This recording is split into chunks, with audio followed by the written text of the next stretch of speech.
नमस्कार. SM. Live number 1 चॅनलमध्ये आपणा सर्वांचे स्वागत आहे.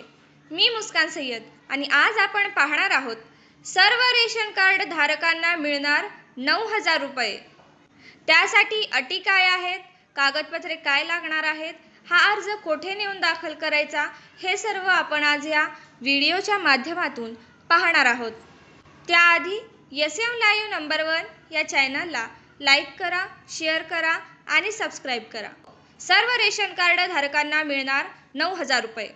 महाराष्ट्र शासन नागरी अन्न पुरवठा विभागामार्फत महाराष्ट्रातील सर्व रेशन कार्ड धारकांना 9,000 रुपये देण्यात येणार आहेत. दिनांक 13 फेब्रुवारी 2025च्या नागरी अन्न पुरवठाच्या अधिकृत वेबसाईटवर हा जी.आर. आलेला आहे. त्यामध्ये त्यांनी नमूद केलेले आहे की महाराष्ट्रातील नागरिकांना दरमहा 9,000 रुपये देण्यात येणार आहेत. त्यासाठी अटी काय आहेत, हा अर्ज कुठे दाखल करायचा आहे व यासाठी कागदपत्रे काय लागणार आहेत, हे आपण या व्हिडिओमध्ये पाहणार आहोत. हा व्हिडिओ पूर्ण पहा, स्किप करू नका. चला तर मग आपल्या व्हिडिओला सुरुवात करूया. चला तर मग पाहूयात या योजनेसाठी अटी काय आहेत. सर्वात पहिली अट, तुम्ही केशरी किंवा पिवळे रेशन कार्ड धारक असणे अत्यंत गरजेचे आहे. अन्यथा तुम्ही योजनेचा लाभ घेऊ शकणार नाहीत, कारण ही योजनाच रेशन कार्ड धारकांना आहे.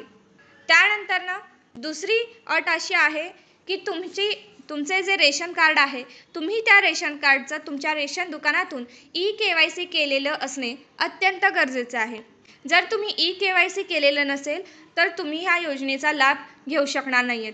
त्यानंतरची अट आहे, तुमच्या घरातील कोणतीही व्यक्ती शासकीय किंवा निमशासकीय नोकरीस नसली पाहिजे. जर तुमच्या घरात कोणतीही व्यक्ती शासकीय किंवा निमशासकीय नोकरीस कार्यरत असेल तर तुम्ही या योजनेचा लाभ घेऊ शकणार नाहीत. चौथी अट, तुमच्या घरात किंवा रेशन कार्डावरती पेन्शनर व्यक्तीचे नाव नसले पाहिजे. हे अत्यंत महत्त्वाची गोष्ट आहे. जर एखादी व्यक्ती पेन्शनर असेल तर तुम्ही या योजनेचा लाभ घेऊ शकणार नाहीत. त्यानंतर अत्यंत महत्त्वाची अट, जी तुम्ही या योजनेसाठी पात्र आहात की नाहीत हे ठरवते, तुमचे उत्पन्न. तुमचे उत्पन्न 3 लाख रुपयांच्या आतमध्ये असणे अत्यंत गरजेचे आहे. जर तुमचे उत्पन्न 3 लाखाच्या वर असेल तर तुम्ही या योजनेस अपात्र ठरणार आहात. तुम्ही या योजनेचा अर्ज दाखल करू शकणार नाही. तसेच तुमच्या नावावर जमीन असणे गरजेचे आहे. जर तुमच्या नावावर 5 एकरपेक्षा कमी जमीन असेल तरच तुम्ही या योजनेसाठी पात्र ठरणार आहात. तर या होत्या या योजनेसाठी लाभ घेण्यासाठीच्या अटी. जर तुम्ही या सर्व अटीमध्ये बसत असाल तर तुम्ही हा फॉर्म अवश्य भरू शकता. आता पाहूयात या योजनेसाठी लागणारी कागदपत्रे. तुमचे Aadhaar card, PAN card, ration card हे अत्यंत गरजेचे आहे. पॅन कार्ड याच्यासाठी की तुमचं खरंच उत्पन्न 3 लाखाच्या आत आहे का, हे थेट आयकर विभागातर्फे तपासले जाणार आहे. यासाठी तुमचं पॅन कार्ड येथे लागणार आहे. त्यानंतर पासपोर्ट साईजचा फोटो, तसेच आधार कार्डला मोबाईल नंबर हा लिंक असणे गरजेचे आहे. तसेच कोणत्याही शासकीय बँकेचे पासबुकची झेरॉक्स, तसेच तुमच्या जमिनीचा 7/12 उतारा, की तुमची किती जमीन आहे, कोणत्या गटात आहे, कोणत्या गावात आहे, हे तपासण्यासाठी तुमचा 7/12 उतारा या ठिकाणी लागणार आहे. हे सर्व कागदपत्रे घेऊन तुम्हाला तुमच्या रेशन दुकानावरती जाऊन तेथील अर्ज घेऊन हे सर्व अर्जासोबत त्या रेशन दुकानावरती जमा करायचे आहेत. आता सर्वात महत्त्वाचं, पहिल्या टप्प्यात 14 जिल्ह्यांसाठी ही योजना लागू करण्यात आली आहे. महाराष्ट्रातील 36 जिल्ह्यांपैकी फक्त 14 जिल्ह्यांमध्येच ही योजना पहिल्या टप्प्यात सुरू करण्यात आलेली आहे. तर ती 14 जिल्हे कोणते आहेत हे लक्षपूर्वक जाणून घ्या. 14 जिल्हे कोणते?